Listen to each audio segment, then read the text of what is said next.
Friends ఈరోజు వీడియోలో మన పెన్ డ్రైవ్ని ఎలా ఫార్మాట్ చేయాలో చూద్దాం. నేను ల్యాప్టాప్లో చేస్తున్నాను, కంప్యూటర్లో కూడా సేమ్ ప్రాసెస్.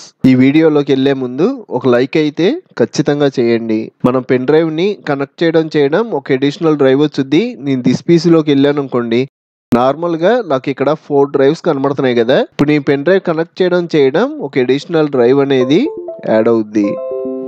ఈ పెన్ డ్రైవ్కి మీరు ఏమైనా నేమ్ ఇవ్వాలి అన్నా నేమ్ ఇవ్వచ్చు. నేను ఆల్రెడీ నేమ్ ఇచ్చాను.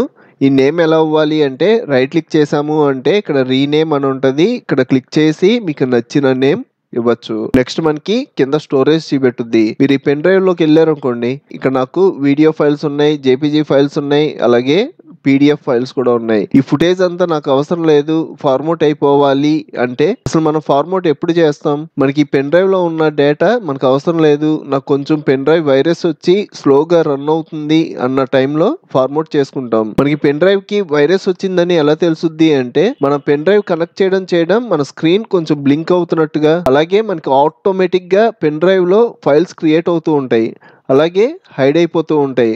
మనకి ఫైల్స్ హైడ్ అవుతాయి కానీ డిలీట్ అవ్వవు. మనకి ఇక్కడ స్టోరేజ్ అయితే అలాగే చూపెట్టుద్ది, కానీ ఫైల్స్ హైడ్ అవుతాయి. ఇది మాత్రం ఖచ్చితంగా గుర్తుంచుకోండి. మీకు ఏమైనా ఇందులో ఉన్న కంటెంట్ అవసరం అయితే ఫస్టే కావాల్సిన చోటకి కాపీ పేస్ట్ చేసుకోండి. మనం ఒక్కసారి ఫార్మాట్ చేసాము అంటే ఇందులో ఉన్న కంటెంట్ మళ్ళీ మనకి రాదు. నేను ఫార్మాట్ చేస్తున్నాను. మనం పెన్ డ్రైవ్ ఫార్మాట్ చేయాలి అంటే పెన్ డ్రైవ్ మీద రైట్ క్లిక్ చేసాము అంటే ఇక్కడ ఫార్మాట్ అనే ఆప్షన్ కనబడుద్ది. దీని మీద క్లిక్ చేయడం ఇక్కడ మనకి క్విక్ ఫార్మాట్ అని కనబడుతుంది కదా. ఇక్కడ మీరు మార్క్ పెట్టి స్టార్ట్ అన్నారు అనుకోండి, మనకి ఫార్మాట్ స్పీడ్గా అయిపోద్ది కానీ మనకి వైరస్ అయితే రిమూవ్ అవ్వదు.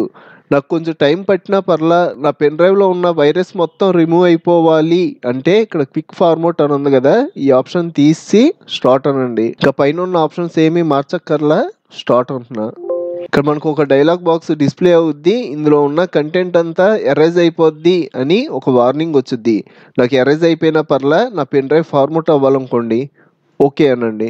మనకి ఫార్మాటింగ్ స్టార్ట్ అయింది. ఈ గ్రీన్ అనేది ఎండింగ్ వచ్చేదాకా వెయిట్ చేయాలి. మీకోసం నేను ఈ వీడియో స్పీడ్ పెడుతున్నాను. ఇలా మనకి ఫార్మాట్ కంప్లీట్ అవడం ఫార్మాట్ కంప్లీట్ అనే మెసేజ్ వచ్చుద్ది. ఓకే అంటున్నా, క్లోజ్ అంటున్నా. ఇప్పుడు మీరు పెన్ డ్రైవ్ చూసారు అంటే మనకి ఎంటీ స్పేస్ చూపెడుతుంది.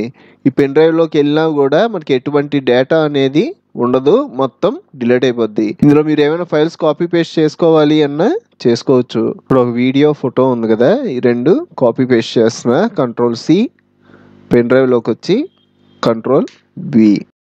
ఎప్పుడైనా పెన్ డ్రైవ్ని సేఫ్గా రిమూవ్ చేసుకోవాలి. కింద యారో కనబడుతుంది కదా, దీని మీద క్లిక్ చేసి ఇక్కడ మనకి పెన్ డ్రైవ్ సింబల్ కనబడుద్ది, దీని మీద రైట్ క్లిక్ చేయండి. ఇక్కడ ఎజిట్ అల్ట్రా అని కనబడుతుంది కదా, దీని మీద క్లిక్ చేయడం మన పెన్ డ్రైవ్ డిస్కనెక్ట్ అయిపోద్ది. ఈ పెన్ డ్రైవ్ గురించి నేను ఆల్రెడీ ఎటువంటి పెన్ డ్రైవ్ కొనుక్కోవాలి, ఎటువంటి పెన్ డ్రైవ్ కొనుక్కుంటే మనకి ఫైల్స్ ఇవన్నీ స్పీడ్గా రన్ అవుతాయి అన్నది సపరేట్గా వీడియో చేశాను. మీకు ఇంకా పెన్ డ్రైవ్ గురించి ఎక్కువ తెలుసుకోవాలి అనుకుంటే ఇప్పుడు మీరు చూస్తున్న వీడియో పైన ఇచ్చాను, ఇక్కడ క్లిక్ చేసి ఆ వీడియో కూడా చూడండి. మీకు ఇంకా చాలా కంప్యూటర్ ట్యుటోరియల్స్ కావాలి అంటే ఇప్పుడు మీరు చూస్తున్న వీడియో పైన కంప్యూటర్ ట్యుటోరియల్స్ ప్లేలిస్ట్ లింక్ ఇచ్చాను, ఇక్కడ క్లిక్ చేసి అన్ని ట్యుటోరియల్స్ చూడండి. అలాగే మన ఛానల్లో మనకి బాగా యూజ్ అయ్యే చాలా సాఫ్ట్వేర్లు ఫుల్ కోర్సులు చెప్పాను, ఒకసారి మన ఛానల్కి వెళ్ళి చెక్ చేయండి. ఇంకో మంచి వీడియోతో మళ్ళీ కలుద్దాం.